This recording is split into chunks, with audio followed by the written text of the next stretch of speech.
If you've been following the news, you know the oil markets have just been on a wild ride lately. With all these geopolitical flashpoints erupting, it feels totally chaotic, almost random. But what if I told you there's a pattern to it all? Today, we're going to unpack a really simple but powerful framework that helps make sense of all this volatility. I mean, one minute you're reading headlines about new military actions in the Middle East, and the next it's all about shifting alliances and these absolute supply chain nightmares. Honestly, just trying to connect the dots can be incredibly confusing if you're trying to figure out where the market is actually heading. So, the big question is this just a bunch of random, disconnected events happening, or is there a logical sequence playing out right in front of us? That's really what we're digging into today. How do we find the signal inside all of this noise? Well, it turns out the key to cutting through that noise comes down to a pretty simple but powerful idea. If you look at these flashpoints through a three-phase lens, a really clear pattern starts to emerge. So let's break down what those three phases actually are. Okay, so here's the framework. It all starts with what we call shock and awe. That then leads to the disruption. And finally, it all wraps up with the policy response. You can think of it like a chain reaction, right? One thing leads to the next. Understanding this sequence is basically our roadmap to making sense of the chaos and maybe even getting a sense of what's coming next. So let's start at the beginning with phase one. This is the catalyst. It's the spark that lights the whole fire. This is that initial event that grabs all the headlines and sends those first ripples of panic through the market. Now, the crucial thing to get about phase one is that it's driven by the fear of what might happen, not what is happening. It's some sudden geopolitical event, like a regional conflict, that triggers all that initial volatility. But at this point, barrels of oil aren't actually disappearing from the market. What's happening is that speculators are placing bets, driving up prices based on how bad they think things could get. And look, this isn't just some abstract theory. We've seen this happen. Think about when China's massive fishing armada showed up out of nowhere. Come on, that wasn't about fish. It was a projection of power, a clear signal about controlling sea lanes where oil tankers pass. And of course, the strikes on Iran, a classic shock and awe event that instantly sent speculators scrambling and triggered that first wave of fear in the market.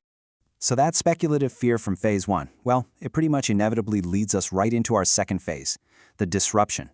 This is where the theoretical risk becomes a very real-world problem. In this phase, the aftershocks start to hit the actual physical supply chain. It suddenly gets way more expensive and much riskier to move oil around the globe. Marine insurance premiums go through the roof. Inflation starts creeping into the cost of everything, and you get real, gut-wrenching volatility because the flow of crude is now actually under threat. And the impact? It's pretty severe. During the recent disruption phase, oil prices shot up to $120 a barrel. That's a level we haven't seen since the war in Ukraine kicked off. And that's not just some number on a screen. It's a price that directly hits the global economy and, what you and I pay at the pump. And you can literally see the physical reality of this disruption right here. Ship transits through the Strait of Hormuz, which is like a superhighway for global oil. They've just plummeted. It's like a major highway getting shut down completely.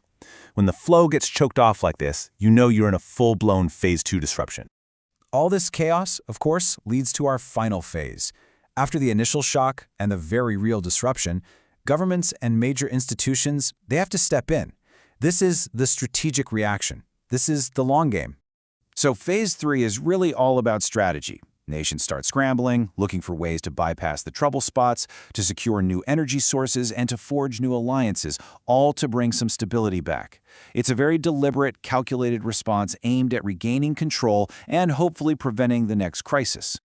And these policy responses, they can look like a lot of different things. You see direct military action, like the Hormuz coalition, which was put together to protect shipping. You also see huge economic shifts, like Canada rerouting its exports to completely new markets.